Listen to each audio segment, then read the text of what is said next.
buenas tardes. Les damos la bienvenida a la cuarta lección de la Cátedra Doctoral Educación y Pedagogía, Pensar la Universidad, hoy desde la Universidad Industrial de Santander. Contamos hoy con la presencia del profesor Dr. Carlos Enrique Restrepo, quien nos ofrece la lección titulada La Universidad Biopolítica. Carlos Enrique es licenciado, profesor y doctor en Filosofía de la Universidad de Antioquia. Investiga en las áreas de metafísica, filosofía moderna y filosofía francesa contemporánea. Ha publicado, entre otras obras, La remoción del ser en el 2012 y artículos en revistas especializadas de filosofía y traducciones de autores contemporáneos, entre las que se destaca la versión castellana del libro de Jean-Luc Marion, Dios sin el ser. Esta cátedra ha contado ya con las lecciones La Universidad Buena, ofrecida por el profesor Jorge Alberto Giraldo, de AFIT, con La Universidad como Espacio del Cognitariado, ofrecida por el profesor Germán Vargas Guillén, de la Universidad Pedagógica Nacional, los modelos de los posgrados brasileros, ofrecida por la profesora Maura Corsini, de la Universidad do Vale do Rio dos Sinos. La primera de las lecciones, la filmación de la primera lección, la del doctor Giraldo, ya se encuentra disponible en la página web de la cátedra, www.catedradoctoral.com, en la que podrán ustedes visitar tanto la conferencia como el foro virtual que hay adjunto al video. Próximamente encontrarán también en esta página los enlaces a las lecciones de la primera versión de la cátedra, de esta cátedra doctoral, que fue en el semestre pasado y se tituló Educación y Pedagogía, el campo intelectual de la educación. Adicionalmente, en ese espacio, en esa página web, hemos destinado un enlace para publicar discusiones acerca de la universidad en el entorno nacional e internacional que están en vigencia en este momento. Entonces, le doy la bienvenida al profesor doctor Carlos Enrique Restrepo. Y bueno, adelante, Carlos. Gracias,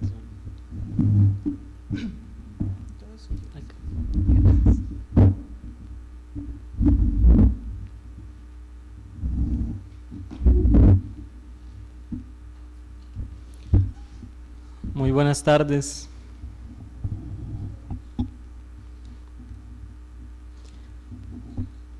La conferencia que voy a compartirles esta tarde se titula Universidad Biopolítica. Un saludo de agradecimiento a los universitarios, o mejor, a los cognitarios de la UIS, a los organizadores de la Cátedra Doctoral Pensar la Universidad, profesora Sonia Gamboa, profesor Germán Vargas Guillén, también a quienes nos acompañan desde el Centro Cultural Gabriel Betancourt Mejía de la Universidad Pedagógica Nacional en Bogotá.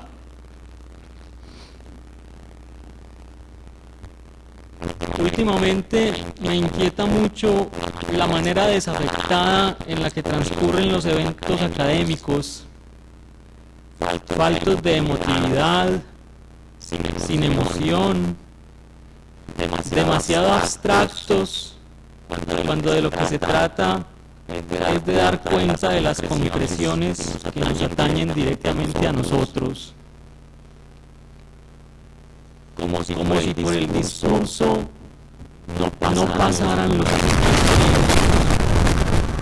como si la función del discurso no fuera únicamente la de invocar un acontecimiento. Por eso en este caso que es el nuestro, el de los universitarios pianos, y desde esta gran universidad, la UIS, quisiera dejar no tanto una teoría perfectamente ordenada, sino algunas resonancias que quisiéramos por lo menos apelar a un acontecimiento futuro, aun si al hacerlo llegaran a despertarse suspicacias entre algunos universitarios, especialmente a los profes, a medida que esta lección derive paulatinamente en cuestiones sumamente cotidianas, en las que a menudo no advertimos que por ellas pasan importantes juegos de poder. El tema sobre el que quisiera dejar tales inquietudes es la relación entre universidad y poder, específicamente desde esa forma del poder a la que contemporáneamente se le da el nombre de biopolítica. Como espero delinearlo rápidamente, aunque no con suficiente detalle, la existencia y las transformaciones de la universidad resultan inseparables de cierta historia del poder que se ha sedimentado hasta las formaciones actuales.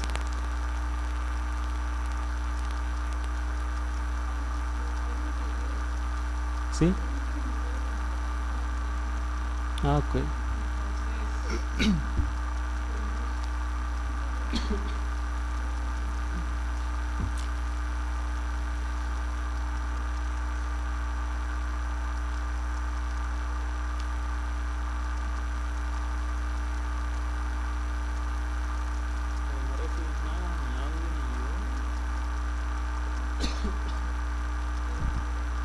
Ah, sí, claro.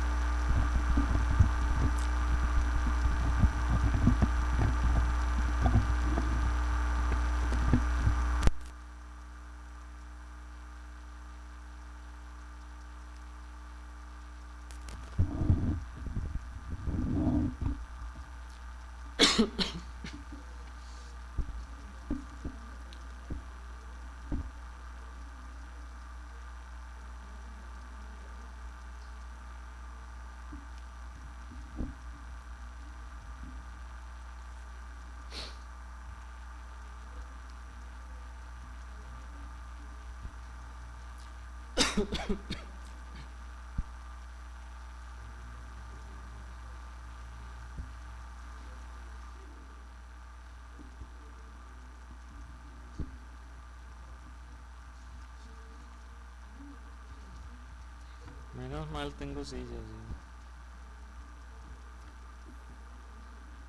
Sí.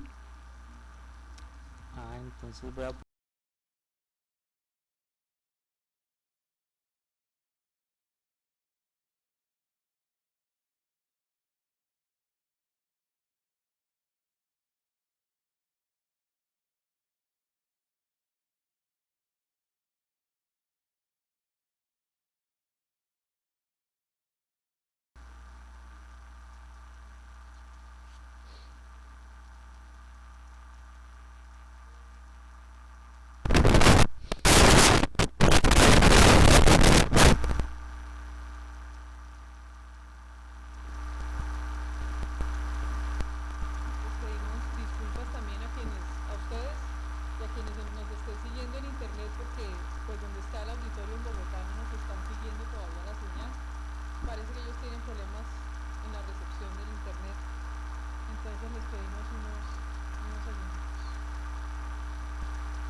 estamos hablando.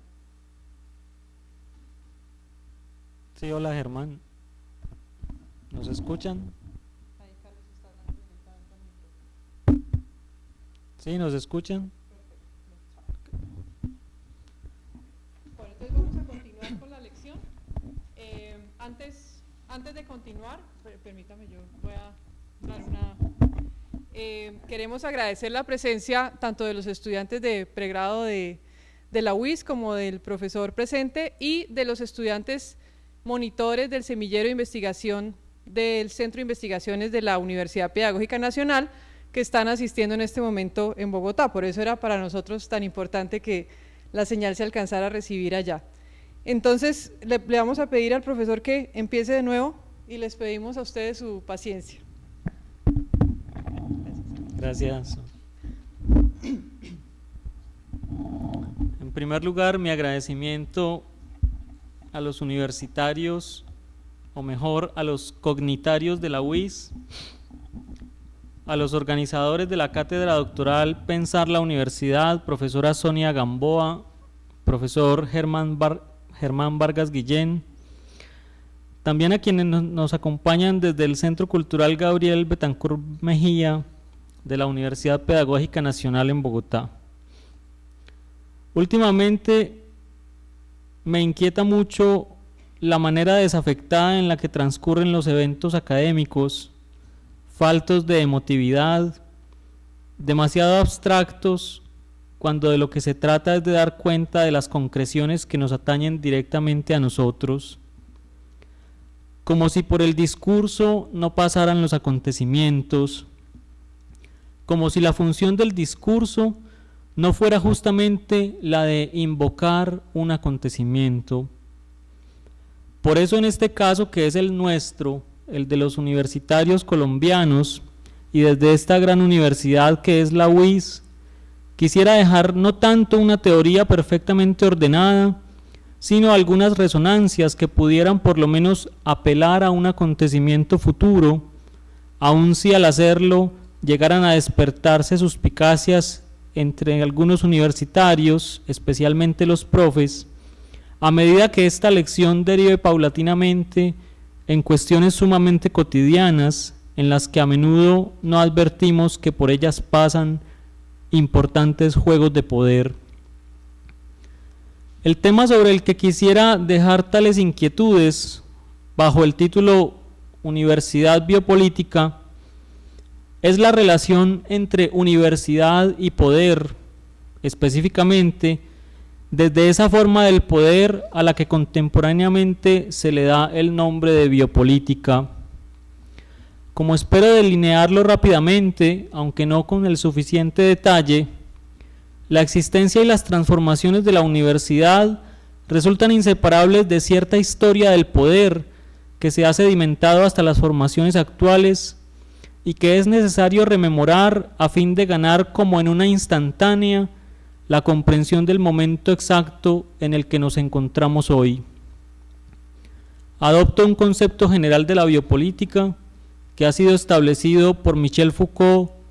entendido como ejercicio del poder sobre la vida, es decir, relativo a las nuevas formaciones históricas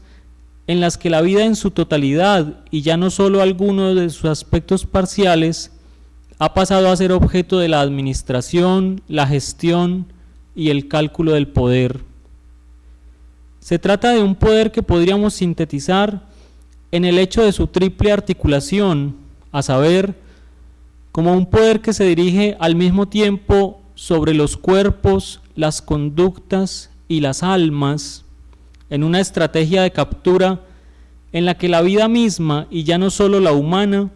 queda sometida en su totalidad. Para ir rápidamente, mi tesis es simple. La situación contemporánea de la universidad no es solo la de verse asediada o asaltada por los grandes poderes a los que comúnmente asociamos el modelo de gestión biopolítica, como es el caso del capitalismo mundial o del Estado policial global, sino que, más allá de eso, la situación contemporánea de la universidad es la de ser el dispositivo mismo sobre el cual se forman y se erigen los centros de poder de la biopolítica, como si el poder sobre la vida, en la extensión de su ejercicio creciente, tuviera propiamente su comienzo en la universidad. Me propongo pues delinear en esta exposición poco detallada el lugar privilegiado que hoy ocupa la universidad como centro de los centros de poder biopolíticos. Lugar privilegiado tanto por lo que esto significa para los intereses que hoy se disputan el control global del espacio universitario, como por las posibilidades que éste ofrece para el ejercicio global de resistencia y contrapoder, que puede ser promovido y propagado al resto del campo social, si es que todavía subsiste una genuina fuerza revolucionaria como la que tradicionalmente ha sido característica de la universidad. Para ello, pues, en una versión rápida y apretada, reconstruyamos una síntesis de las relaciones entre universidad y poder que irá derivando en la forma contemporánea de la biopolítica. Primer punto, entonces, arqueología de la universidad como función de Estado.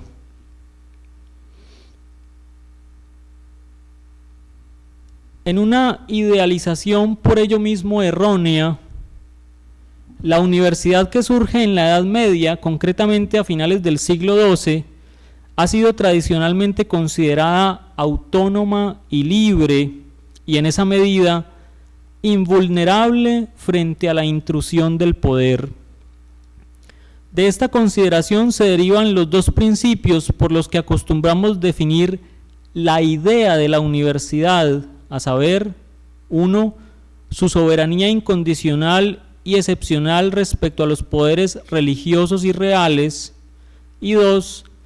la libertad de investigación, esto en la Edad Media, claro. No obstante este ideal, la realidad característica de la Universidad de los Orígenes es bien distinta, por lo que a título de enmienda respecto a estos dos principios, hay que definir su situación de manera más precisa. No solo la universidad está desde sus inicios expuesta a ser tomada y asaltada al servicio del poder, concentrado entonces por las figuras del Papa, el Emperador o el Rey, sino que si puede verse libre de este asedio, es justamente porque frente a ellos, la Universidad de los Orígenes se autoafirma ella misma como poder. El maestro Gonzalo Soto de la Universidad Pontificia Bolivariana nos recuerda con precisión erudita esta específica relación de universidad y poder. Frente a los poderes dominantes de su tiempo, constituidos por el sacerdotium, el papado, y el regnum, príncipes y emperadores, la universidad medieval surge como un tercer poder, el studium, justamente el poder de aquellos que han adoptado por oficio el saber. Pero si el oficio del saber constituye una salvaguarda frente a los poderes, es porque justamente el oficio del saber es en sí mismo un poder, como va de suyo, por ejemplo, en los postulados Foucaultianos, que de modo recurrente nos llaman a no perder de vista la relación entre saber y poder.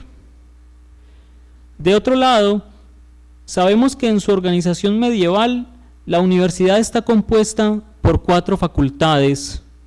la de teología, cuya proximidad con el poder pastoral la convierte rápidamente y durante los siglos siguientes en reina de los saberes y de la universidad, seguida por las facultades de jurisprudencia, medicina y artes liberales, esta última convertida luego en facultad de filosofía, de la que se desprenderán en la modernidad distintos saberes particulares y disciplinas. En principio, no hay que ver en esta división en facultades una cuestión relativa al poder. Más bien, ella significa una cierta externalización de las facultades cognoscitivas, como si la universidad fuese una objetivación de la naturaleza humana separada en sus potencias o facultades, cada una capaz de producir aisladamente tan solo alcances parciales, pero componiendo conjuntamente un tejido de funciones orgánicas orientadas a la composición del todo. Empero, 6 siglos más tarde, el tema de las facultades es un problema estrictamente relativo al poder. Nos referimos concretamente al surgimiento de la llamada Universidad Napoleónica a finales del siglo XVIII, momento en que la universidad es anexada como función de Estado, de donde surge el modelo de universidad estatal o pública, cuya crisis experimentamos hoy. Si bien el paradigma de este nuevo modelo es la Universidad de Berlín, la Universidad de Humboldt, Fichte, Schleiermacher y Hegel, fundada en 1810, su génesis se remonta a los filósofos de la Ilustración, especialmente a Condorcet y a Kant, quienes casi al mismo tiempo, aunque en latitudes distintas, la diseñaban en sus respectivos escritos. Las 5 memorias y el informe sobre la instrucción pública en el caso de Condorcet y el conflicto de las facultades en el caso de Kant, este segundo que trataré con mayor amplitud. Como es apenas lógico, los escritos de Condorcet y de Kant, en los que la universidad es convertida en función de Estado, tienen algo en común: su afrenta contra la supremacía de la Facultad de Teología en la universidad. Para la universidad pensada por Condorcet, la Facultad de Teología debe sin vacilación alguna ser suprimida en nombre de los ideales de las luces. Para Kant, en cambio, no se trata de suprimirla, sino de mantenerla bajo la limitación que le viene de suyo de las otras facultades, la de Derecho, Medicina y Filosofía, agrupadas ahora bajo un nuevo modelo de organización, el de 3 facultades llamadas superiores, Teología, Derecho y Medicina, acompañadas por la Facultad de Filosofía en el lugar de facultad inferior. Y ese es el esquema kantiano: 3 facultades superiores, una facultad inferior que es la de Filosofía. Lo que está a la base de este modelo es la cuestión del poder y específicamente el interés de volver a la universidad una garantía para la sustentación del Estado, en la medida en que las facultades y especialmente las superiores son consideradas por Kant como una cuestión de gobierno. De este modo, la universidad es para Kant una tecnología, o mejor, un dispositivo gubernamental perfectamente articulado en la estratificación más que en una estructura de las facultades. La superioridad de las primeras residirá en el hecho de sostener una relación y ocupar directamente un lugar claramente establecido entre los poderes ejercidos como función de gobierno. La facultad inferior, por su parte, no ocuparía, por lo menos en apariencia, un lugar semejante en la distribución y ejercicio del poder, sino que más bien representaría un lugar incómodo por su facultad de cuestionar el ejercicio propiamente dicho del poder. Ahora bien, la función gubernamental de las facultades superiores, Teología, Derecho y Medicina, no podría ser más afín a la biopolítica. A la Facultad de Teología le concierne el gobierno de las almas, a la de Derecho el gobierno de las conductas y costumbres, a la de Medicina el gobierno de los cuerpos y con ello no solo el cuidado de los individuos, sino también de la especie. Sus correspondientes representantes son el pastor, el juez, el médico, que en adelante serán como los arcontes de la ciudad, los que se reparten la pobre humanidad desmembrada en lo que cada uno de sus poderes respectivos toma para sí: la salvación bajo la custodia de la religión para el poder pastoral, la observancia de las costumbres y de las conductas moralmente aceptables en el marco de la ley para el juez, la salud, la enfermedad, el cuerpo mismo de los hombres para el médico. En la descripción de Kant, esta tecnología gubernamental a la que sirve la universidad y de la que el Estado surge como benefactor de la humanidad, reza del modo siguiente, cito a Kant: conforme a la razón, los móviles que el gobierno puede utilizar para cumplir con su objetivo de influir sobre el pueblo serían los siguientes: en primer lugar, el bien eterno de cada cual; luego, el bien civil en cuanto miembro de la sociedad; y finalmente, el bien corporal, larga vida y salud. A través de las doctrinas públicas que atañen al primero, el gobierno puede alcanzar una enorme influencia hasta sobre los pensamientos más íntimos y las más reservadas decisiones de los súbditos, revelando aquellos y manejando éstas. Por medio de las que conciernen a lo segundo, mantiene su conducta externa bajo la rienda de las leyes públicas. Mediante el tercero, por su parte, se asegura la existencia de un pueblo fuerte y numeroso que sea útil para sus propósitos. Esta es la descripción que Kant da de la tarea de cada una de las facultades superiores como función de gobierno. De acuerdo con la razón, sigo con el texto de Kant, entre las facultades superiores debería darse la jerarquía admitida usualmente, a saber, primero la facultad de teología, a continuación la de derecho y por último la de medicina. Por el contrario, según el instinto natural, el médico debería ser el personaje más importante para el hombre, al tratarse de quien prorroga su vida. Luego le seguiría en importancia el jurista, que se compone a velar por sus bienes materiales, y solo en último lugar, casi en el umbral de la muerte, aunque esté en juego la dicha eterna, se buscaría al sacerdote, pues incluso este mismo, por mucho que aprecie la felicidad del mundo futuro, al no tener ningún testimonio de la misma, le reclama ardientemente al médico el permanecer un ratito más en este valle de lágrimas. Hasta ahí la cita de Kant. Como se ve claramente y como de pasada, Kant destrona el lugar primero de la facultad de teología, que pasa a ser ocupado por la de medicina entre las facultades superiores, modificando así por completo la estructura de la universidad.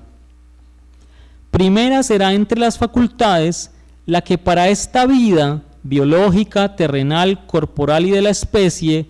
tenga una importancia inmediata, mientras que las almas quedan como preocupación para la eternidad,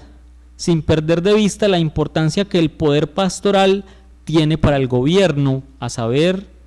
alcanzar una enorme influencia hasta sobre los pensamientos más íntimos y las más reservadas decisiones de los súbditos, revelando aquellos y manejando éstas. De las facultades superiores nos resta decir que sujetas a la función gubernamental ya no serán en adelante facultades libres. Esta libertad la pierden al pasar a depender de órganos de control gubernamental y propiamente de los mandatos condensados en los respectivos aparatos de discurso y en los juegos de verdad establecidos para cada facultad, el vademecum para el médico, el código para el juez, la Sagrada Escritura para el poder pastoral. Todo lo contrario ocurre con la facultad inferior, la de filosofía, que no sigue ningún libro determinado, sino que es a tal punto libre que puede incluso enjuiciar a las otras facultades y con ello al gobierno, pero que, siendo libre para hacerlo, es al mismo tiempo impotente por no ocupar un lugar en la distribución orgánica del poder. Dejo para otro momento la descripción de la facultad de filosofía, cuya beligerancia respecto a las otras obliga a éstas a mantenerla alejada de sí a respetuosa distancia, dice Kant, del mismo modo que omito la consideración según la cual un gobierno ilustrado no deberá temer la libertad de pensamiento siempre y cuando esta facultad se mantenga como inferior y mientras se limite a expresar sus cuestionamientos únicamente entre los muros de la universidad, sin incitar al pueblo a sublevarse, motivado por asuntos de los que nada entiende y dejados como tema de las disputas académicas en las que tampoco el gobierno considera conveniente entrometerse, y esta conferencia es un buen ejemplo de ello. Vuelvo pues a mi tesis inicial. Desde el momento en que la universidad es anexada como función de Estado, la universidad ocupa un lugar central en el ejercicio del gobierno. Y este gobierno, en cuanto se dirige ya desde tiempos de Kant a los cuerpos, las conductas y las almas, prefigura una tecnología biopolítica que mediante el dispositivo de las facultades superiores comienza propiamente por la universidad. Sea esta una reconstrucción arqueológica de la universidad, como el repaso de un asunto que debería estar suficientemente claro para todos los universitarios y desde el cual podemos ahora proyectar algunas consideraciones sobre la contemporaneidad. Paso pues al segundo punto. Son solo 3 para que no se angustien. Teníamos pues en primer lugar la arqueología de la universidad como función de Estado. Ahora, en segundo lugar, propongo como punto de consideración la nueva ecumene, es decir, el capital. Como todos sabemos, la Facultad de Teología, salvo en algunos casos, terminó por desaparecer de las universidades de Estado, pese al intento de Kant de mantenerla como función de gobierno. Entre otras cosas, porque el poder pastoral por su propia naturaleza no es una función de Estado, sino otro poder tan grande o incluso mayor que el del Estado, pues no es un poder temporal, sino destinado a la eternidad y con el cual eventualmente el Estado entra en disputas, cuestión que conocemos en la forma de la división de las grandes masas de poder que son la Iglesia y el Estado, cuyo tratamiento en todo caso no es de este lugar. Como quiera que sea, lo cierto es que contra la pretensión de Kant terminó por imponerse la decisión de Condorcet de suprimir la teología de las universidades de Estado, de manera que hoy es una facultad aparte que solo toma la voz en las universidades confesionales católicas y protestantes, donde mantiene, aunque tímidamente, su lugar de facultad fundadora y señora de la universidad. No obstante esta supresión, la universidad no dejó nunca de prestarle al Estado el servicio de gobernar las almas, sino que esta función fue atribuida a una nueva tercera facultad surgida con el desarrollo de nuevas fuerzas sociales en el siglo XIX y con los nuevos saberes de Estado, a saber, la facultad de Economía, que paulatinamente pasa a ocupar el lugar vacío dejado por la de Teología en la distribución orgánica del poder estatal emanado de la universidad. Tomo la economía en un sentido amplio, no solo en el de facultad, de manera que en su campo pueden estar contenidos también otros saberes y disciplinas formados en el siglo XIX y XX, con sus muchas hibridaciones, por ejemplo, la estadística y su hibridación con la medicina para el control de la salud pública, a cuyo campo habría que agregar también las ciencias sociales como pertenecientes a la economía, en parte también las ingenierías, o en fin, las escuelas técnicas, cuya finalidad desde antiguo ha sido por esencia de tipo militar, por cuanto las técnicas son otro de los modos de apropiación del saber y del hacer, de los cuales se ha hecho desde siempre un uso gubernamental. Por ejemplo, las escuelas de minas. Adoptaré pues un concepto de economía como el formulado por Aristóteles en la Política, el cual, según un filósofo italiano, Giorgio Agamben, integra tres tipos de relaciones. Primero, las relaciones despóticas entre amos y esclavos, que incluyen generalmente la dirección de una hacienda agrícola de grandes dimensiones. Dos, las relaciones paternales entre padres e hijos. Y tres, las relaciones conyugales entre marido y mujer. Valga pues recordar que la economía tiene por objeto preeminente estas tres relaciones y solo por extensión los bienes materiales y las relaciones de producción, lo cual la aproxima tanto a la función gubernamental como al poder pastoral. De hecho, son muchos los autores que han postulado una génesis teológica no sólo de la teoría del Estado bajo el modelo de la soberanía, como es el caso de Carl Schmitt, sino incluso una génesis de la economía bajo el modelo de la teología, como es el caso de Max Weber y su estudio sobre la ética protestante y el espíritu del capitalismo,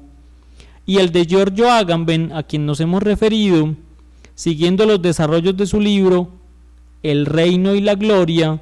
una genealogía teológica de la economía y del gobierno. La economía sería pues la nueva teología en la concepción estatal del Estado, en la concepción estatal de la universidad, En la época moderna, la economía hizo parte de la teoría del Estado, sobre todo desde la Ilustración, adoptando la forma de una economía política. Tómese el ejemplo de Rousseau en su artículo Economía para la enciclopedia de Diderot y d'Alembert.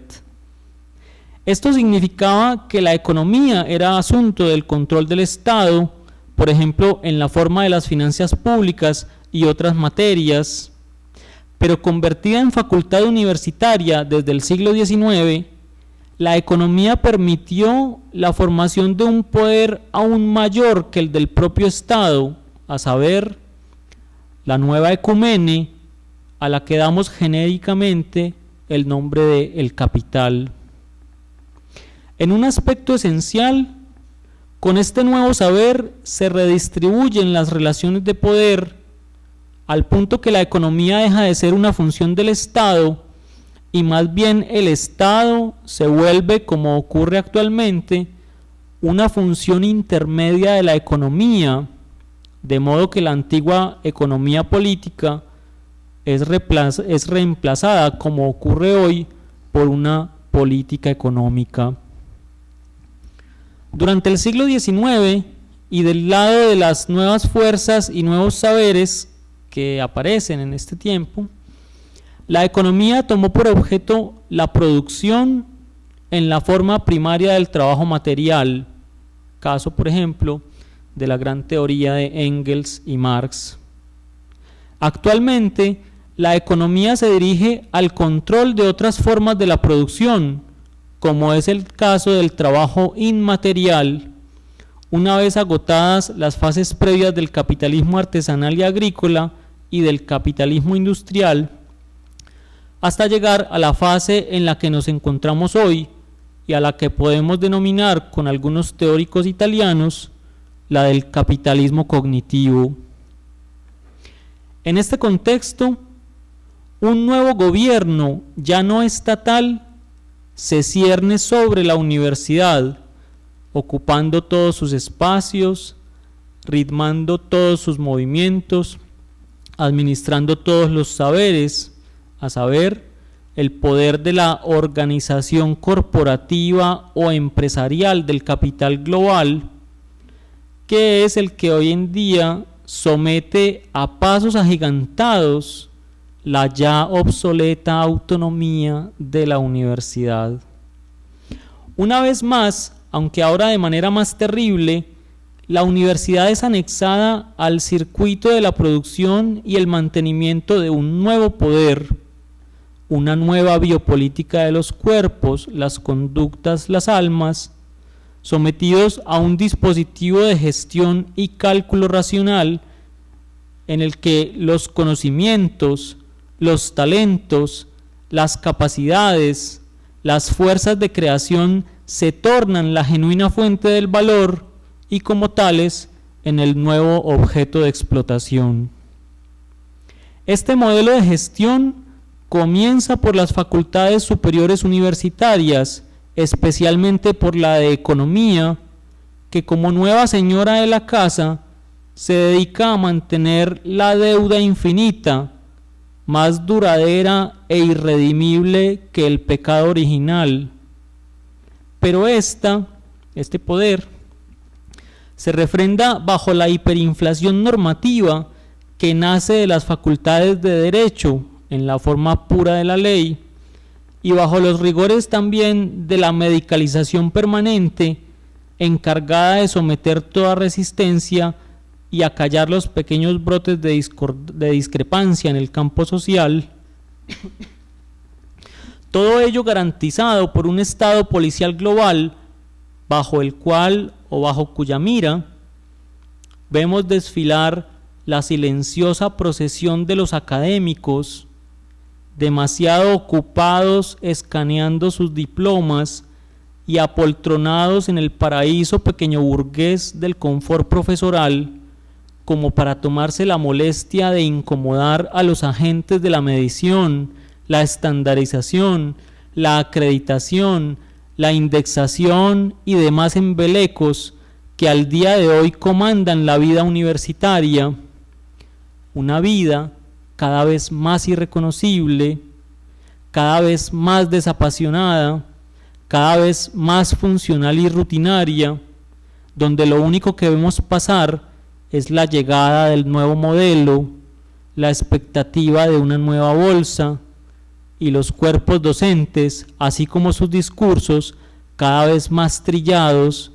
bajo el canto de sirenas de la investigación y la innovación. Entonces, para no hacer más teoría, porque creo que ya hemos tenido mucho de eso, para volver más bien a lo concreto, a las preguntas que nos conciernen directamente a nosotros aquí y ahora,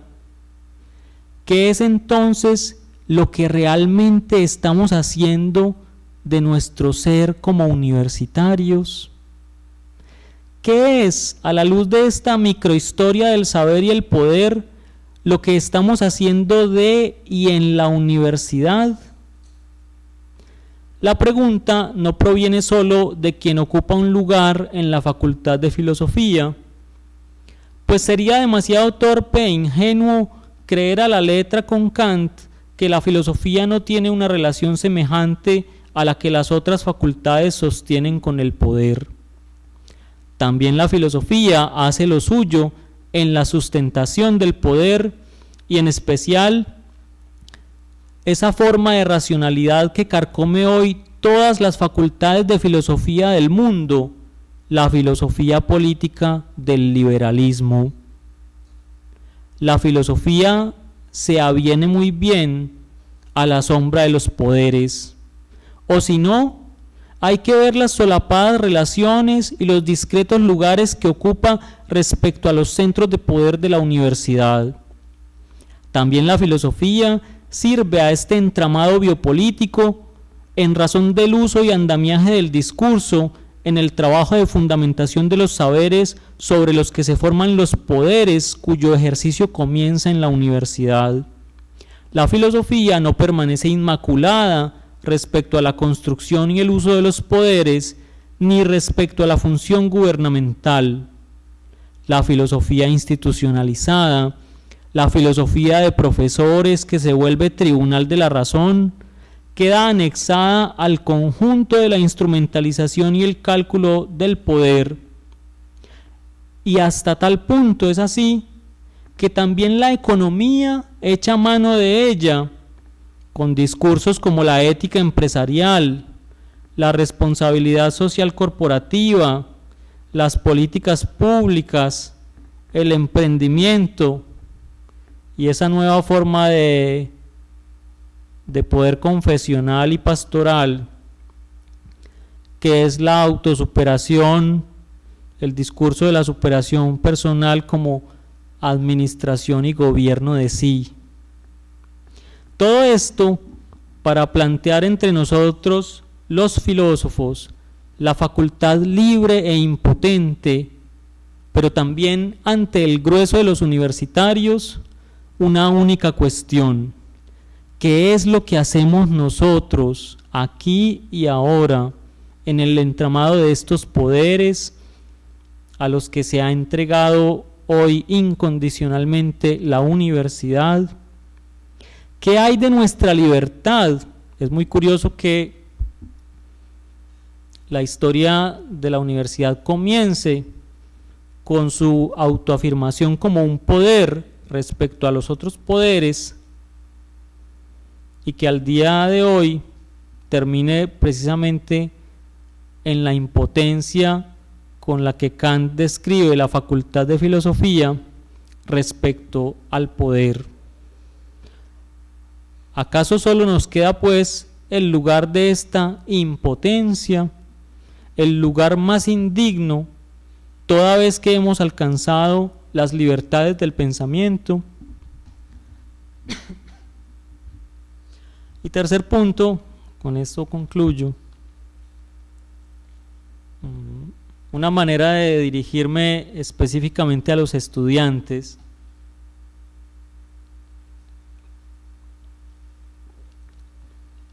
De pronto si lo anterior es demasiado abigarrado porque supone una genealogía pues conceptual e histórica, pues en este último punto creo poder describir una situación específica de los estudiantes.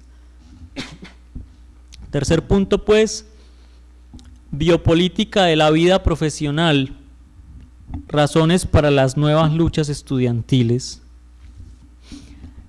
En este contexto, que ya creo ha quedado suficientemente descrito, los estudiantes universitarios han dejado de ser lo que eran antes, a saber, jóvenes en formación, para convertirse desde ya en trabajadores precarios desde el momento mismo de su ingreso a la universidad.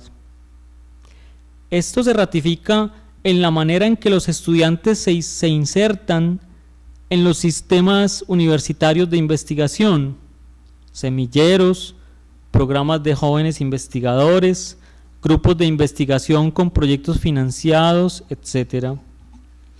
La inserción de los estudiantes en tales sistemas pone de relieve las tensiones y contradicciones entre la investigación libre y la investigación dirigida, esto es, entre el conocimiento vivo, cuya condición propia es la autonomía, y su validación, reconocimiento y gestión institucional, ya sea mediante la supervisión ministerial o la de sus sucedáneos, las vicerrectorías y los sistemas universitarios de investigación. Por eso, en lugar de gravitar en discusiones en torno al centro de las formas jurídicas, como es el caso de las actuales luchas contra la interminable reforma de la universidad, más urgente resulta interrogar el estatuto de la producción de saber en la transición hacia la universidad investigativa y hacia la sociedad del conocimiento, en las que este último se vuelve objeto de las decisiones políticas a medida que sufre el asedio permanente de su apropiación por el capital. En este contexto, que yo llamo el de la biopolítica de la vida profesional, la gestión de las fuerzas vivas del pensamiento y la creatividad de los jóvenes pasa por la criba y la selección de prospectos, en lo que resulta ser una intervención directa sobre ese nuevo medio de competencia en el que se ha convertido la universidad.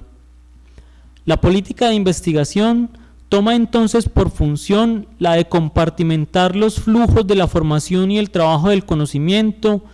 en la larga serie de mediaciones y ascensos: estudiantes destacados, prospectos, magíster, investigador junior, investigador asociado, senior, con todos los subtipos y requisitos respectivos que, con el embeleco de la promesa del éxito profesional, trabajo, remuneración, y el refuerzo de los incentivos, proyectos financiados, pasantías, becas, disuelven el término que otrora representaba la profesión, relanzándola, como ocurre actualmente, al calvario de la cualificación y la formación permanentes. Todos sabemos pues que ya no basta el título profesional. El sistema establece así un mecanismo perverso que combina el reconocimiento y la explotación, por cuanto subordina el proyecto de los jóvenes, su vida profesional, a moldearse bajo la estricta observancia de las condiciones de selección en todas y cada una de sus instancias de validación. Para un filósofo italiano llamado Gigi Rogero, todo esto ocurre cuando la producción de saber ha sido recodificada bajo la racionalidad empresarial del costo-beneficio e inscrita, por tanto, en el circuito del mercado global de la educación. Hace mucho rato los macroeconomistas calcularon ya que el mercado global de la educación da tantos rendimientos como el sistema financiero. Y todo esto pues bajo el modelo y el sistema de la deuda, ¿no? Por eso antes se consideraba que un estudiante era pues un sujeto improductivo. Ahora un estudiante es cualquier cosa menos un sujeto improductivo. En el peor de los casos lo es en la forma de la deuda infinita, pues como es el caso de los chilenos. Luego viene la hipoteca, ¿cierto? Además de la profesión viene la hipoteca, que creo que en España ya es de 40 años, ¿cierto? La debacle de los españoles, lo que suscita el movimiento de los indignados tiene que ver también con esto. La deuda en educación a 15 años, la de la vivienda a 40, ¿cierto? Y ahí se tramita el modelo de gestión biopolítica, en el que la vida es tomada, como dice Lazarato, desde el nacimiento hasta la muerte. Algo que antes hacía el pastor, desde el momento del bautizo hasta la extrema unción, y que ahora es función de la economía. En este caso, lo que hay que reconocer es que, siendo como son productores de conocimiento, los estudiantes no son ya considerados fuerza de trabajo como aprendices, sino que son de inmediato trabajadores precarios, y esto en los mismos inicios de la formación. La cadena de explotación que se abre presupone, sin embargo, que la sola profesión no basta, que la antigua garantía del título universitario para el ejercicio laboral queda reducida a la insignificancia, que el futuro como profesional y sus concomitantes expectativas de realización personal han sido confiscadas por un abstracto sistema de subalternidades y rangos que comienza por la subordinación directa de los estudiantes promovidos y con su reclutamiento al servicio de un grupo, un proyecto, un profesor llamado hoy el líder, bajo un complejo funcionamiento que, además del requisito de los méritos académicos, interpone el paso por el aparato administrativo, el azaroso camino de las convocatorias y concursos, el revisionismo constante de la evaluación, el acrecentamiento individual de la deuda en educación de posgrado y, en fin, los rigores del tiempo muerto de los papeles y de los despachos, entre los que se fragua la vida del estudiante como trabajador. Como contraparte, el sistema amenaza de modo constante con la posibilidad del fracaso al dejar el remanente de una gran masa de estudiantes y profesionales confinados a las márgenes, los condenados de la tierra en los predios de la investigación institucionalizada, aquellos que engrosan la población flotante del cognitariado más precario, los no aptos, los grupúsculos románticos, los semilleros ingerminados, los profesionales desempleados, en fin, la masa mercenaria y desesperanzada del profesorado por horas cátedra. Prácticas cotidianas como las de los semilleros de investigación en realidad son parte del proceso de selección natural y lucha por la existencia al que se enfrentan hoy los estudiantes universitarios, pero al mismo tiempo una instancia de incubación y enganche en el circuito de explotación constituido bajo la gramática ministerial del modelo lineal de innovación I+D y la política de ciencia y tecnología. Por esta razón, la lucha de los estudiantes debe ser su reivindicación autonomista en escenarios de investigación libre, en los albores de un capitalismo cognitivo que, en último término, depende de la producción de saber como fuente del valor. Lo que vemos prefigurarse es una lucha por el conocimiento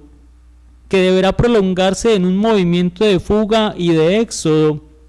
toda vez que, como dice Gigi Rogero, en las nuevas jerarquías sociales y en la emergente composición de clase, la universidad no es el único lugar donde se produce conocimiento y cultura. En su lugar, la academia es permanentemente excedida por flujos de producción de saber diseminados por doquier en el campo social y específicamente, dice Rogero, en las áreas metropolitanas, desarrollados sin jerarquías de clase en espacios y escenarios alternos de cooperación, flujos capaces, por lo tanto, de nuevos modos de organización, la autogestión y también de nuevos medios de expresión. De lo que se trata hoy es más bien de hacer consistir la autonomía del conocimiento vivo en una auténtica revolución del conocimiento vivo. El cognitariado, y en especial los estudiantes. Cognitariado es una palabra formada por Franco Berardi, otro filósofo italiano, digamos como en analogía con la palabra proletariado, cognitariado para nombrar el nuevo proletariado del trabajo del conocimiento, que es lo que somos todos hoy, desde el momento en que ponemos un pie en la universidad. El cognitariado, pues, y en especial los estudiantes, deben ser capaces de trazar entre las grietas del sistema una deriva de sus fuerzas vivas, el talento, lejos de un modelo de gestión, del cual, y en esto me gusta mucho insistir, un modelo de gestión del cual el saber humano nunca tuvo necesidad para desarrollarse, pero que hoy vemos naturalizado en nuestras prácticas académicas cotidianas, naturalizado tras 2 siglos de anexión de la universidad como función de Estado y en el momento actual de su integración capitalista al mundo empresarial. Finalmente, con esto concluyo, es también responsabilidad de nosotros, los profesores, no prestarnos más a este modelo de gestión que vampiriza los cerebros, los cuerpos y en suma la creatividad y la vida de los jóvenes. Un modelo que les roba las almas, solapándose en el andamiaje de la burocracia de la investigación universitaria, cuya función es justamente la de bisagra en la transición a la forma empresarial o corporativa de la universidad. En función de la nomadización y del éxodo, en función de una universidad nómada, habrá que volver entre tanto a las formas solo aparentemente caducas del sabio aficionado, del autodidacta, a la relación entre maestro y discípulo, pero también potenciar las prácticas colectivas de acceso abierto en las que, sin guardarse para sí los secretos de la profesión, las técnicas, las ideas aparentemente únicas de los proyectos institucionales, acontece el milagro de una educación concebida de manera más originaria como producción de manera más originaria como producción social y como acto de solidaridad y donación. Los estudiantes tendrán que reclamar así de sus profesores la coherencia con el deber que Nietzsche prescribía, si es que todavía queda algún sentido que justifique el mantenimiento de las escuelas. Cito a Nietzsche: tus verdaderos educadores y formadores te revelan cuál es el auténtico sentido originario y la materia fundamental de tu ser, algo que en modo alguno puede ser educado ni formado y en cualquier caso difícilmente accesible, capturable o paralizable. Tus educadores no pueden ser otra cosa que tus liberadores. He aquí el secreto de toda formación. Muchas gracias.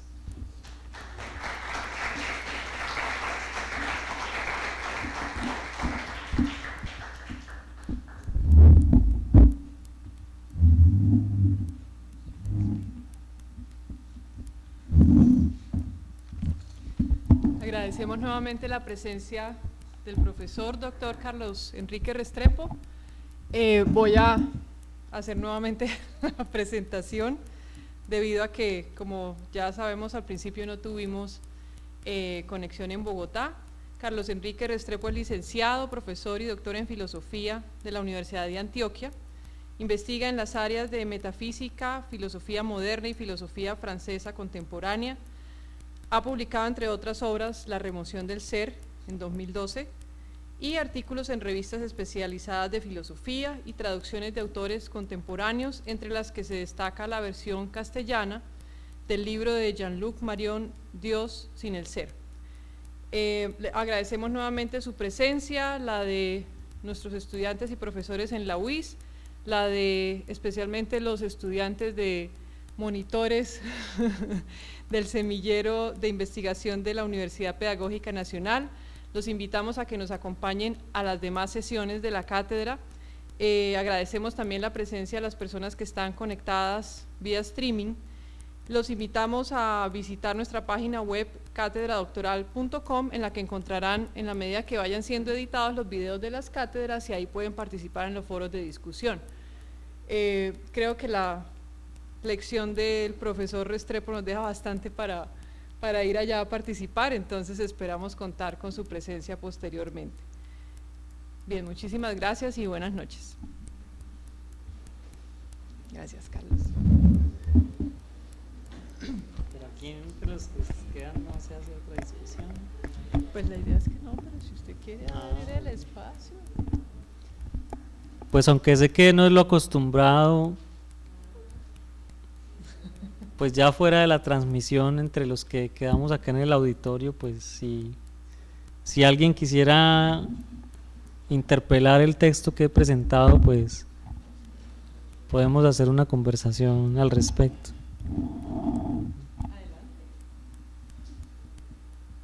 Sí, adelante. Perdón, detrás de ti hay un chico de camisa roja. Ah, bueno.